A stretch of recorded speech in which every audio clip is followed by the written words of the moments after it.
You don't need to forgive yourself because there's nothing to forgive. Wait, how can that be true? Everything you've been told says the opposite. That forgiveness is a process, that it's something you have to work through. But what if real forgiveness isn't an act at all? What if it's something that happens by itself? Not because you force it, but because you finally see there was never anything to hold on to? Think about it. Who is the one that needs forgiveness? And who is the one giving it? It's the same mind that once acted unconsciously, that now wants to be the judge, the punisher, and the savior. But here's the truth. You don't need to forgive them. You don't need to forgive yourself. You only need to see that what happened belongs to the past. And the past, it doesn't exist anymore except in your mind. Eckhart Tolle explains it like this. The fact that a person feels guilty means they can see something now that they could not see then. At the time, you were unconscious of what you were doing. But now you've awakened. You're seeing your past through a new lens. And here's the part most people never realize. Real forgiveness happens when you see that there's nothing to forgive. It's not a task. It's not something you have to do. It happens on its own. The moment you stop feeding the mind's story of guilt. But this is where most people fall into the trap. They take an old unconscious action and turn it into a permanent identity. And that's when the suffering begins. So how do you break free? How do you stop carrying an identity that was never yours to begin with? Let's dive in. How to let go of guilt. A simple practice. You've carried this guilt for so long that it feels like part of you, like a weight you've learned to live with. Maybe you've tried to outrun it, justify it, even punish yourself for it. But here's the truth. Guilt is just a story, an identity your mind created. But if that's true, then here's the real question. If your past actions were unconscious, then who is the one carrying the guilt? Who is the I that keeps saying, I did that. I was so wrong. I can't forgive myself. Eckhart Tolle reveals something most people never realize. When you think that your mental and emotional conditioning is I, then you are deluded. The real you is not your thoughts. It's not the mind-made story of your past. It's not even the guilt itself.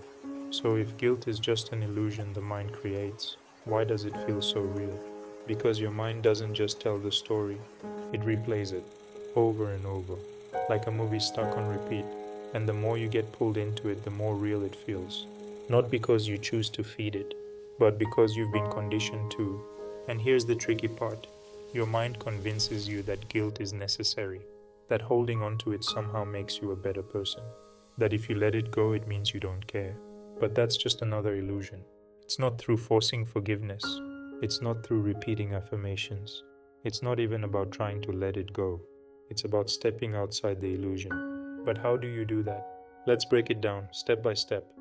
Step 1. Observe the mind story. The next time guilt arises, pause.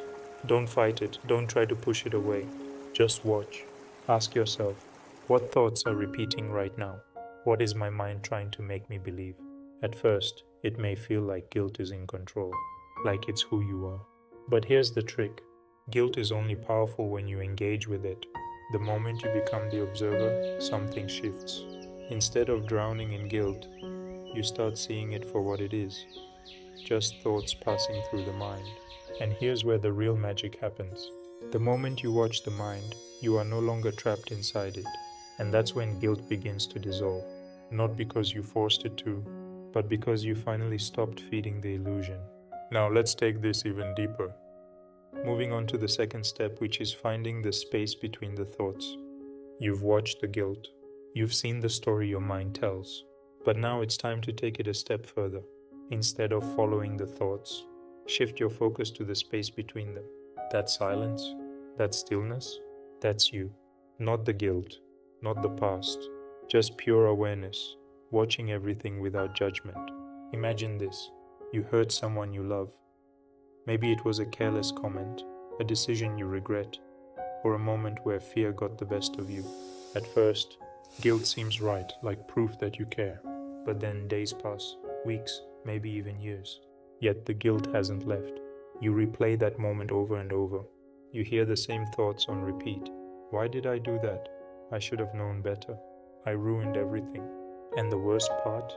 No matter how much time passes, it still feels real. Like you're trapped inside that version of yourself.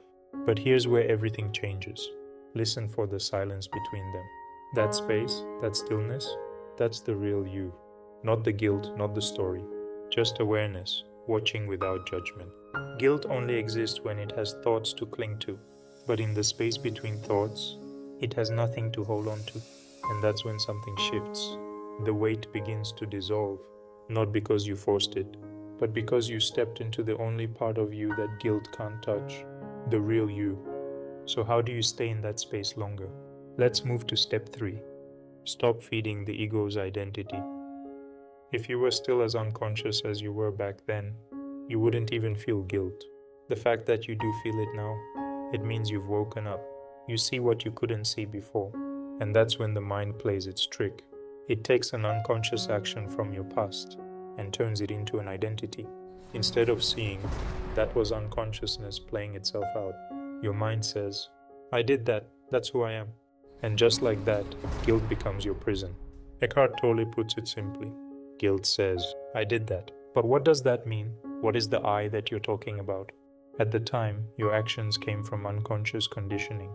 They were a reflection of where human consciousness was at that moment.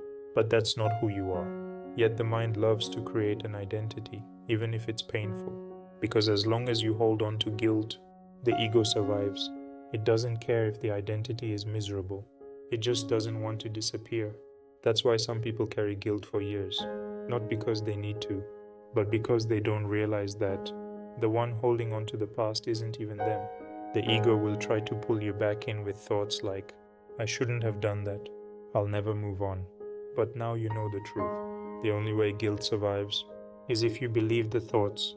So the next time guilt arises, instead of saying, I need to forgive myself, try this instead. Let the thought be there. See it, observe it, and then watch as it fades on its own. Because the moment you stop identifying with your past, forgiveness happens naturally. You don't do it. It just falls away. Now you know how to break free. But there's one final truth that will help you never fall into this trap again.